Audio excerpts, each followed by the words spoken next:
Ladies and gentlemen, boys and girls, children of all ages, it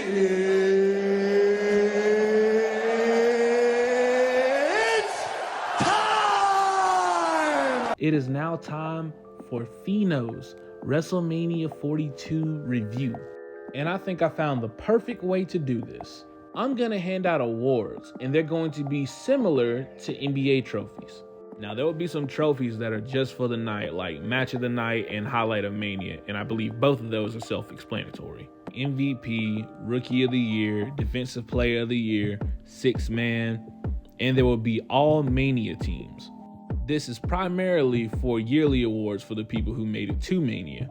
If you're wondering how will they make an all-Mania team, it requires telling good stories, working good matches, pretty much having that suspension of disbelief, great character work, and the impact of wins and losses can affect it depending on the outcome.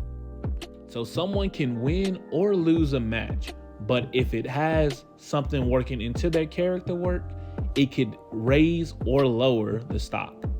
So if someone loses a match that they were supposed to lose, building into their character work, it could also tell a good story, raising their stock. But if somebody was supposed to lose a match in order to tell a better story and it doesn't work out that way, it drops their stock. Before I wind up starting, I'm gonna go over a couple of snubs for the list that I made. Carmelo Hayes is the biggest one because he should have been on this card. He really should have. And it's a shame that he does not get his Mania moment this year. It is a damn shame. Next, you got Lesnar. Lesnar earned his place as an honorable mention because of all the stuff that he's been through for this year, as far as hopping in and becoming one of those main attractions for the War Games matchup, his appearance in the Royal Rumble, his feud in making Oba into a star has gotten him an honorable mention for this. CM Punk had a decent year, but his wins negatively impacted potential stories.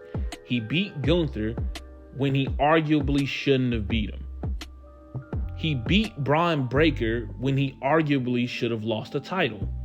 He has 2-0 wins over Finn Balor. Nobody expected Finn Balor to win. An obvious AJ Styles win when we know that he was going to retire. This one's a double for Jade Cargill and Rhea Ripley. And the only reason they are snubs is because of the result of Night 2's match.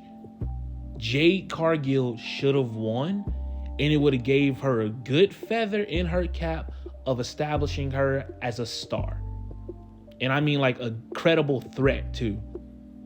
But Rhea Ripley won, pretty much making the faction that was just made null and void because now Rhea's on top again. And it could have did something for Rhea's character. She could have had some character development somewhere in there besides just a little bit of adversity that wasn't even long lasting. So now they're both on the snub list and neither one of them are eligible for awards. The closest one to making the list would be Javon Evans, and I really wanted to put him on the main primary list of awards individually, but I just don't think that he made it there yet. Only because he had good matches and the suspension of disbelief. Both of those factors were there.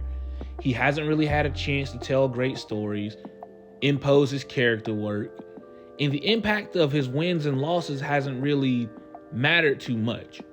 He has a good win ratio though, but they really haven't had a chance to impact anything. So now we move on to the awards for night 1. So Drew McIntyre I have as the 6th man.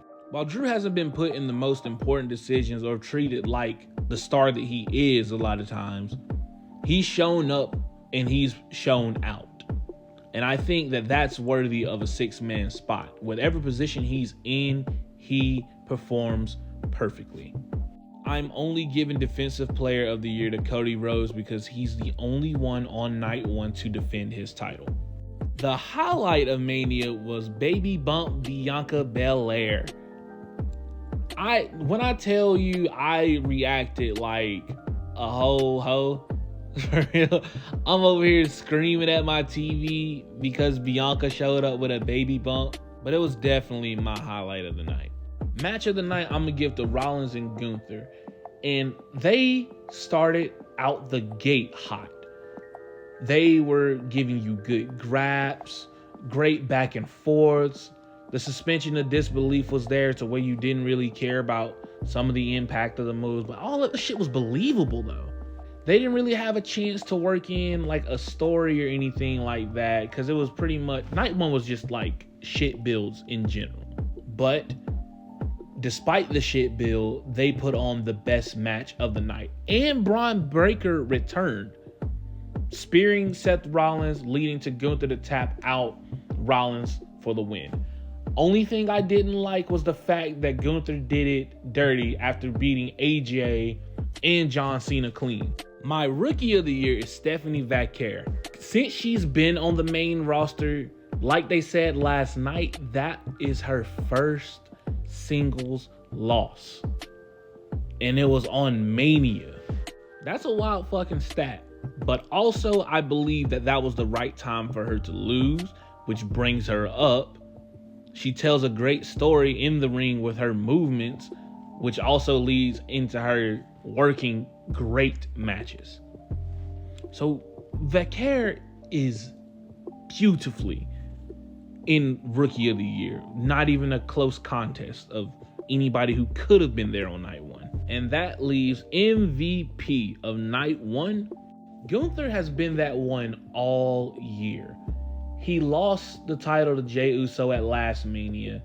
Then he wound up beating Jey Uso back for the title. Had a match with CM Punk that kind of hurt the character work in the win-loss ratio.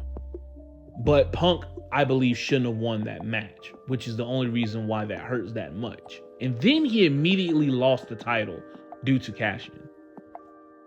But since then, Gunther went away, came back, got his old theme song back, won the tournament to become John Cena's last opponent, tapped him out in his last match, became the career killer, submitted AJ in his last match at the Royal Rumble. He was the runner-up for the Men's Royal Rumble. He's great on the mic when you don't handicap him. Remember that promo he gave to Pat McAfee and he had you out of your goddamn seat waiting for him to choke him out? The only part I didn't like of his entire thing was the fact that Pat McAfee didn't have to tap, but John Cena did. Egregious work. Beside the point, that is it for night one. Stay tuned for night two.